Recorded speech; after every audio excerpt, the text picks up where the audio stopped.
Hoje é dia 5 de janeiro de 2024. O Senhor pôs no meu coração a sua palavra aqui no livro de Apocalipse, no capítulo 22. Lemos com a ajuda de Deus e a guia do Santo Espírito.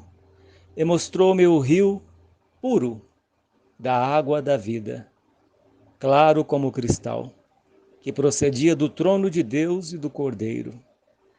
No meio da sua praça e de uma e da outra banda do rio estava a árvore da vida, que produz 12 frutos, dando seu fruto de mês em mês. E as folhas da árvore são para a saúde das nações. E ali nunca mais haverá maldição contra alguém. E nela estará o trono de Deus e do Cordeiro. E os seus servos o servirão. E verão o seu rosto. E nas suas testas estará o seu nome. E ali não haverá mais noite, e não necessitarão de lâmpada, nem de luz do sol, porque o Senhor Deus os alumia, e reinarão para todo o sempre. Amém, Senhor Jesus. Que palavra gloriosa, Pai. Que palavra, meu Deus, que o apóstolo João, teu servo, escreveu, Senhor, estando naquela ilha de Patmos, isolado de muita gente, preso, mas a sua alma não estava presa, meu Deus. O Senhor lhe revelou as grandezas que estão guardadas para aqueles que te amam, Pai. Ó Santo Deus, glorificamos a Ti, meu Pai, pela leitura desta palavra, Deus. Glória a Deus. E mostrou-me o rio puro da água da vida. Este rio puro da água da vida, meus irmãos, simboliza o Espírito de Deus. A palavra de Deus diz que o Espírito Santo, ele pairava por toda a face das águas. A terra era sem forma e vazia, mas o Espírito de Deus pairava por sobre as águas. Pairava. O Espírito Santo é quem convence o homem do pecado, da justiça e do juízo. O Senhor Jesus disse, é melhor que eu vá, se eu não for, não virá a voz do Consolador. Ele me glorificará. Ele não falará por si mesmo, mas dirá tudo quanto tem ouvido de mim. E é este Espírito Santo que nos move nesta terra, que fala ao nosso coração com uma voz mansa e quieta.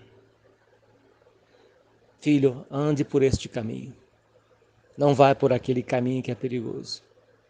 Deus fala poucas palavras, uma palavra.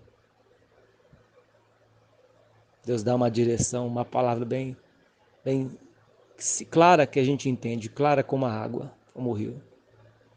Nós entendemos a voz de Deus. Entendemos aquilo que Ele fala ao nosso coração. O inimigo sopra no nosso ouvido, com temor, com medo. Mas o Espírito de Deus, Ele fala ao nosso coração, com mansidão. E aqui esse rio que sai do trono de Deus. Entendemos pela palavra que ele representa o Espírito Santo de Deus. Porque aqui fala do trono de Deus, fala do Cordeiro e fala deste rio que sai do trono de Deus.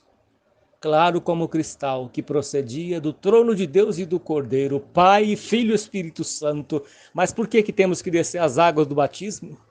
Para cumprir a justiça de Deus. Imergir o corpo nas águas, que simboliza o Espírito de Deus. Vós estáis limpos pela palavra que eu vos tenho falado, que eu vos tenho dito. Quando o Senhor Jesus saiu das águas do batismo, no Rio Jordão, batizado por João Batista, o Espírito de Deus veio como pomba do céu. E veio uma voz do céu que dizia, este é o meu Filho amado, em quem tenho prazer. E ali veio a voz do Pai, o Espírito Santo simbolizando também a pomba, ele simboliza também o rio de água viva. e o Senhor Jesus saindo das águas. Saiu revestido. Meus irmãos, o que Deus tem para nós, nem olho viu, nem ouvido ouviu, nem jamais penetrou no coração do homem. Ele fala aqui que no meio da sua praça, e de uma e da outra banda do rio, estava a árvore da vida que produz 12 frutos, dando o seu fruto de mês em mês, e as folhas das árvores são para a saúde das nações. Aqui estava a árvore da vida. O Senhor Jesus disse que quem de mim se alimenta, por mim viverá. Cristo é o pão vivo que veio do céu, é a água viva, é a rocha, é a videira verdadeira. Ele diz que o Pai é o lavrador, João capítulo 15. Ele é a árvore da vida. Ele é a árvore da vida. Se Adão tivesse comido do fruto, quem de mim se alimenta, por mim viverá. Mas preferiu comer da árvore do conhecimento do bem e do mal, da soberba. Deus colocou a árvore da vida e colocou a árvore da soberba, do ego, do orgulho, do eu, da ganância. Por isso que a palavra orgulho é pecado. Orgulho é um sentimento do Satanás. E foi o orgulho que derrubou ele. Colocarei a minha cadeira acima do trono de Deus. Foi derrubado, foi expulso. O orgulho é pecado. Não devemos jamais usar essa palavra orgulho. Deus não se agrada dessa palavra. Se Eva tivesse pegado do fruto da árvore da vida, não teriam cometido pecado. Mas preferiu a sugestão de Satanás, de comer do fruto da árvore do conhecimento do bem e do mal. E o Senhor Jesus representa esta árvore da vida.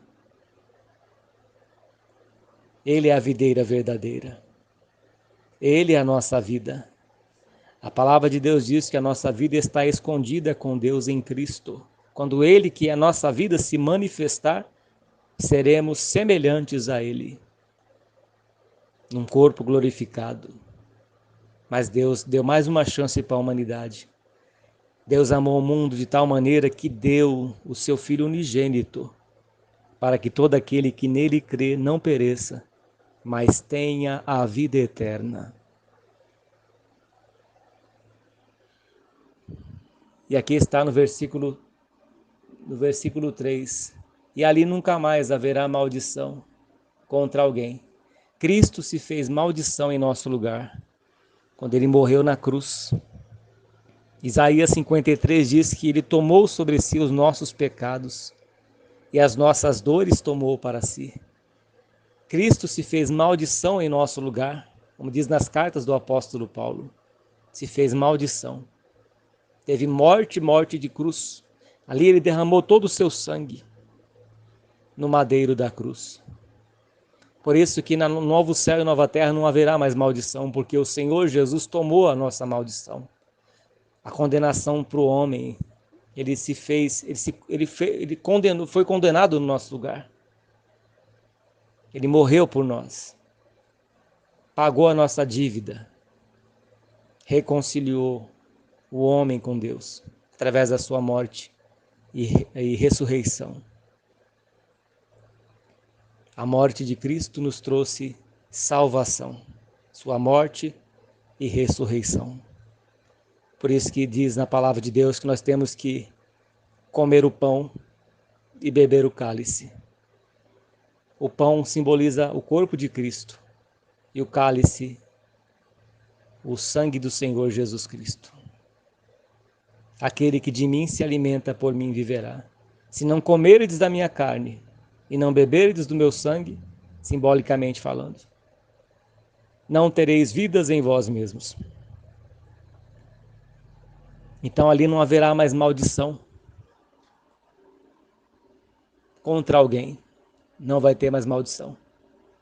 E nela estará o trono de Deus e do Cordeiro, e os seus servos o servirão. Que alegria de servir a Deus.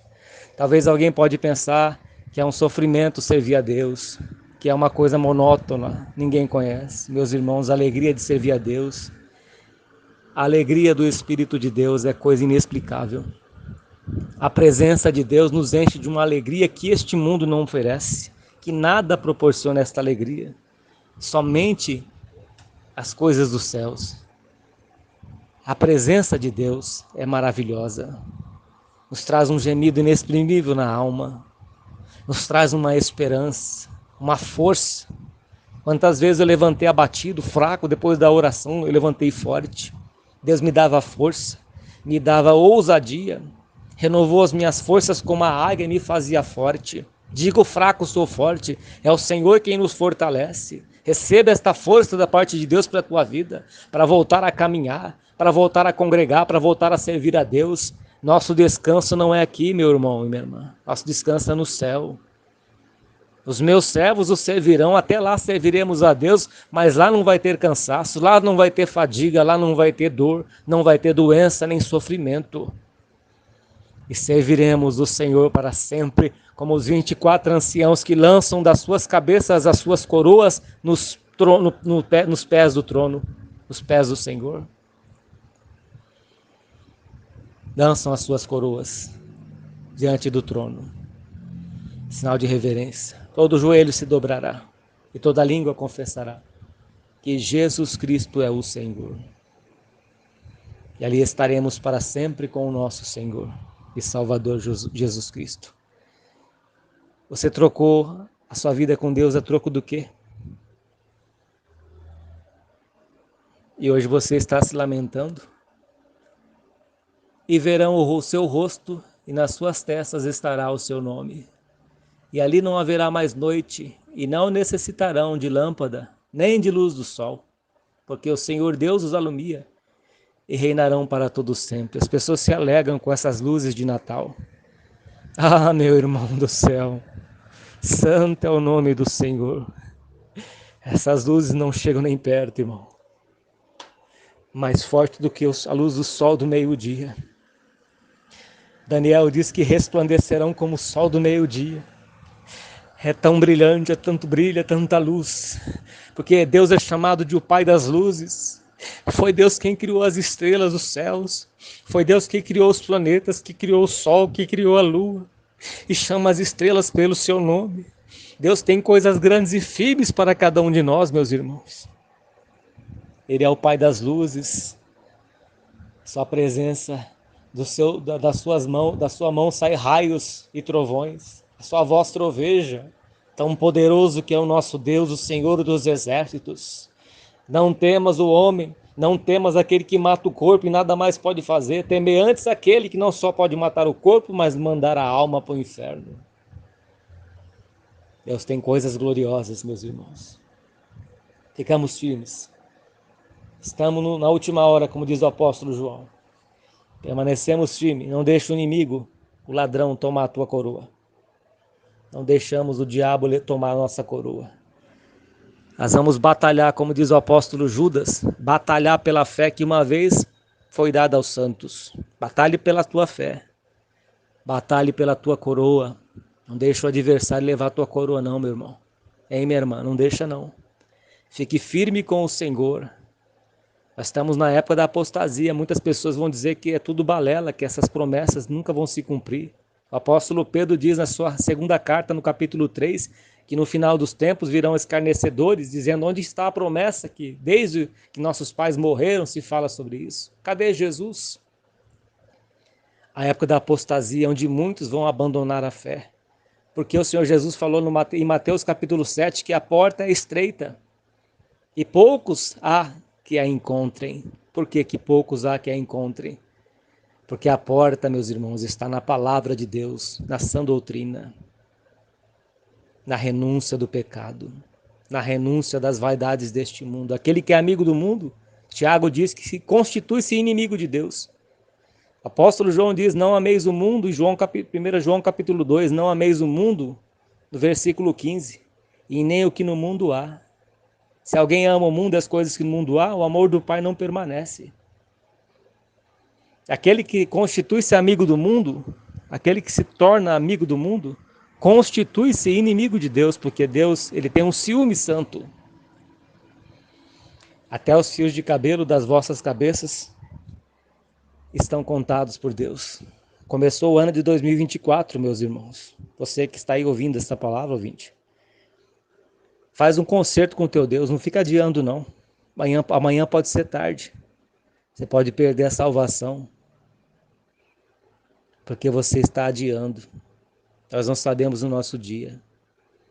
Então entregue a sua vida ao Senhor Jesus Cristo. Desça as águas do batismo. Cumpra a justiça de Deus. Quem crer e for batizado será salvo. Congregue, sirva a Deus, renuncie o pecado. Deixa o cigarro, deixa a droga, deixa a bebida, deixa o caminho errado. Deixa esse pecado. Deixa aquilo que não glorifica a Deus. Para poder dar a vida eterna. Faça um concerto com o teu Deus. Enquanto ainda há tempo. Pai nosso que estás nos céus. Em nome do Senhor Jesus Cristo, ó Deus, toca no coração desta pessoa que ouviu a tua palavra, meu Pai. Convence ela do pecado, da justiça e do juízo, Senhor. Tu tens este poder, meu Pai, de convencer o homem, ser humano. Não é por força nem por violência, mas é pelo teu Espírito Santo. E a tua palavra não volta para ti vazia, Pai. Esta pessoa que está angustiada, Senhor, pensamentos maus, pensamento de suicídio. Oh Deus, envia a salvação. Oh Senhor Deus, tu podes todas as coisas, meu Pai. Quebra os grilhões do pecado, meu Pai. Essas trevas que estão na vida desta pessoa, que venha cair por terra agora. Saia, Satanás, da vida desta pessoa. Espírito maligno que causa opressão, que causa pensamentos maus. Sai desta vida agora, diabo. Em nome do Senhor Jesus Cristo. Em nome do Senhor Jesus, Pai, envia a tua luz. Envia a tua luz, resplandeça a luz do teu rosto sobre a vida destas pessoas. E estas trevas sairão, e estas trevas se ofuscarão, e essas trevas desaparecerão por causa da tua luz, do resplendor da tua glória, Pai Santo e Justo. Resplandeça a tua luz na vida desta pessoa, Pai, envia a salvação em nome do Senhor Jesus. Amém. Graças a Deus.